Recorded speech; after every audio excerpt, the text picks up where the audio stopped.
ఆవిష్కరణ organising committee ఆధ్వర్యంలో జరుగుతున్న ఈ సమావేశానికి అధ్యక్షులు మల్లేశం సార్, ముఖ్య అతిథులు అంబేద్కరిస్టు, ఈ ప్రాంతంలో ప్రతి పల్లెన ప్రతి అంబేద్కరిస్టును ప్రతి పేదవాన్ని తట్టి నిత్యం తిరుగుతున్నటువంటి ఈ శాసనసభ తెలంగాణ రాష్ట్ర శాసనసభాపతి శ్రీ గడ్డం ప్రసాద్ కుమార్ గారు, కలెక్టర్ గారు మరియు ఎస్పీ గారు, మా ఎంపీ గారు, వివిధ ఎమ్మెల్యేలు, మా కమిటీ సభ్యులు అందరూ కూడా పేరు పేరున ఎంఆర్పిఎస్ కమిటీ పక్షాన విద్యా నమస్కారాలు తెలియజేస్తూ, బాబాసాహెబ్ అంబేద్కర్ రెండే మాటలు, ఈ దేశం ప్రపంచంలోనే అతిపెద్ద ప్రజాస్వామ్య దేశానికి రాజ్యాంగాన్ని అందించిండు.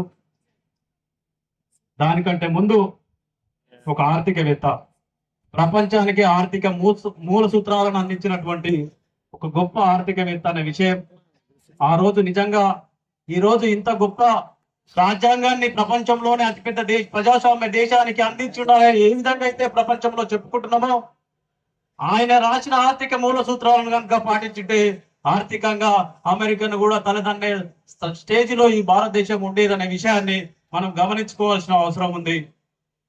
ఈ నిన్న మొన్న రాత్రి జరిగిన ఒక ఘటన భారతదేశం ఎంత ప్రజాస్వామ్యబద్ధంగా ఉన్నదనడానికి భారత ప్రభుత్వం అనేక ఉగ్రమూకలు భారతదేశంలో చొరబడి వివిధ అకృత్యాలు చేస్తుంటే కనీసం పాకిస్తాన్ మీద డైరెక్ట్ గా యుద్ధం చేయకుండా కేవలం ఉగ్రవాదులను మాత్రమే సర్జికల్ స్ట్రైక్ చేసి మట్టి పెట్టిస్తారంటే ఎంత నిబద్ధతతో కూడుకున్నటువంటి భారతదేశం.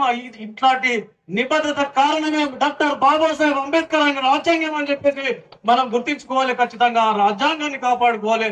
ఆ రాజ్యాంగాన్ని అమలు చేసే విధానంలో మనం అందరూ ఉండాలి. ఆయన చూపిన ఏలు ఎక్కడైతే ఏ విధంగా అయితే ఆయన ఏలంటే చాలా మర్మం ఉంటది, అనేక సూత్రాలు ఉంటాయి. అవన్నింటినీ కూడా మనం చదువుకోవాలి. నెక్స్ట్ వచ్చే వర్గానికి చదివించే విధంగా మార్గం చూపాలని చెప్పి తెలియజేస్తూ ఈ అవకాశం ఇచ్చిన మీకు అందరికీ కూడా పేరు పేరున ధన్యవాదాలు తెలియజేస్తూ